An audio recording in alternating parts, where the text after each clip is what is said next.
आज हम पढ़ेंगे फैक्टराइज। फैक्टराइज जो है बहुत सारे टाइप्स के होते हैं पहले, लेकिन हमारे पास जो फैक्टराइज के कुछ तरीके होते हैं जिसमें सबसे पहले हमारे पास ये फैक्टराइज द लीनियर इक्वेशन के हिसाब से। तो पहला सवाल है हमारे पास 4x + 16y + 24z। तो इसमें से सबसे पहले फैक्टराइज हमने क्या करना है कि इसमें से सबसे पहले 4 कॉमन लेना है। 4 जब हम कॉमन लेंगे तो हमारे पास बच जाएगा x प्लस 4 का टेबल 4 तक जाता है 4 4 4 ज़ा 16 और y जैसे है वैसे का वैसे ही, प्लस 4 के टेबल में 24 आता है 6 पे और z वैसे का वैसे ही। तो अब हमारे पास ये है फर्स्ट कंडीशन ऑफ फैक्टराइज, जिसमें हमने फैक्टराइज करना होता है। इसमें सिर्फ हमारे पास क्या कांस्टेंट कॉमन आता है, जो कि हमारे पास ये लिखा हुआ है। इसे कहते हैं फर्स्ट कंडीशन ऑफ फैक्टराइज। अब बारी आती है क्वेश्चन नंबर 2 की। क्वेश्चन नंबर 2 में हमारे पास फैक्टराइज होते हैं 4 टर्म्स में। इसमें से हमारे पास 2 2 का फैक्टर बन जाएगा, 2 2 का फैक्टर। इसके अंदर सबसे पहले हम इस चीज़ में हम जो कॉमन चीज़ है वो है x पहले कॉमन लेंगे। x कॉमन लेने के बाद 7 प्लस z बच जाएगा और इस जगह पर प्लस वैसे का वैसे ही। और इन दोनों में जो चीज़ कॉमन है वो z है। z कॉमन लेने के बाद बचता है 7 प्लस z। इस तरह इन दोनों में से फिर दोबारा ये चीज़ें बिल्कुल कॉमन है तो हम ये कॉमन ले लेंगे, जैसे कि, और बकाया जो बच जाएगा x प्लस z ये बिल्कुल वैसा का वैसे। तो ये है इसकी सेकंड कंडीशन ऑफ फैक्टर। पहला फैक्टर जो हमने निकाला था उसमें सिर्फ कांस्टेंट कॉमन था, जबकि दूसरा फैक्टर जो है वो जो हमने निकाला है उसमें सिर्फ 4 टर्म्स में ये पहला स्टेप है और ये दूसरा स्टेप है। इसी तरह हमारे पास एक और है तीसरा स्टेप। थर्ड स्टेप में हमने सबसे पहले क्या चीज़ कॉमन लेनी है, इनमें से ये ऐसा कोई फैक्टर देखना है जो इन सब में कॉमन हो। तो कॉमन कैसे निकलेगा, ये एक किस्म का इस पर हमारे पास एक a माइनस बी का होल का स्क्वायर लगेगा, जो कि बराबर होता है a² - 2ab + b²। बिल्कुल यही चीज़ हमने हमारे पास ये इस फॉर्म में बना हुआ है और इसे हमें इस फॉर्म में डिकम्पोज करना है, तोड़ना है। तो सबसे पहले क्या है कि b का स्क्वायर होल का स्क्वायर इज इक्वल टू ये हमारा a बन जाएगा, जो कि इधर लिखा हुआ है।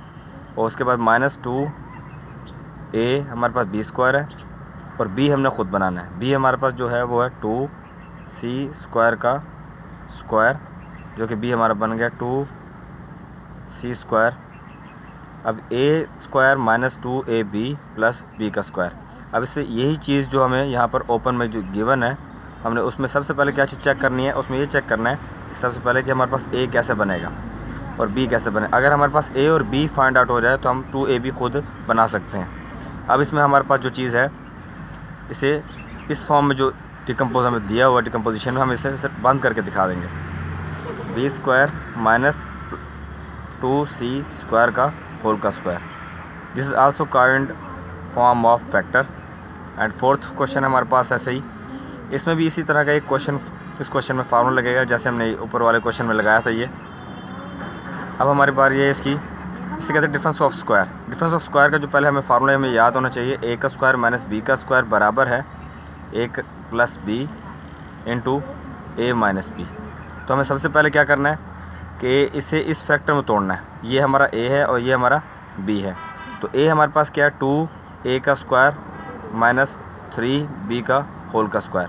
अब सबसे पहले हमें इससे क्या करना है, डिफरेंस ऑफ स्क्वायर, जैसे मैंने ऊपर ये फार्मूला लिखा हुआ है, हमें इस कंडीशन में दिया हुआ है और हमें इस फॉर्म में ब्रेक करना है इसको। तो 2a - 3b प्लस माइनस में और इसी तरह 2a + 3b प्लस में। इस तरह हमारे पास ये थर्ड काइंड ऑफ फैक्टर हमारे पास आ जाएगा। इस तरह हमारे पास अब चलते हैं हम फिफ्थ काइंड पे। फिफ्थ काइंड हमें दी हुई है बिल्कुल यही चीज़ है, a² - b² बराबर है a + b × a - b। अब हमें सबसे पहले क्या चीज़ करनी है कि इसमें इसे इस फॉर्म में हमें बनाना है। तो हमें इस फॉर्म में ये गिवन है। तो सबसे पहले क्या करेंगे, a है हमारा ये है और b हमारा ये है।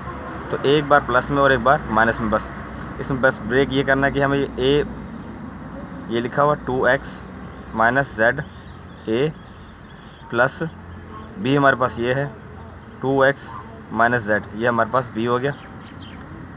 एक बार प्लस में और एक बार माइनस में, 2x - z minus into 2x minus z। इस तरह हमारे पास ये एक फिफ्थ काइंड ऑफ फैक्टर हमारे पास आ जाएगा। तो सबसे पहले हमें याद रखना चाहिए कि फैक्टर्स जो है फैक्टराइज बहुत सारे काइंड्स के होते हैं, लेकिन उसमें मुख्तलिफ फार्मूलाज पर लगते हैं। तो आज हमने पढ़े हैं शॉर्ट क्वेश्चंस जो कि चंद फैक्टर्स पर डिपेंड करते हैं, जो कि हमारे पास PPS 5 to 15 के लिए बहुत इंपॉर्टेंट थे और दूसरे जनरल मैथमेटिक्स के लिए भी। Thank you.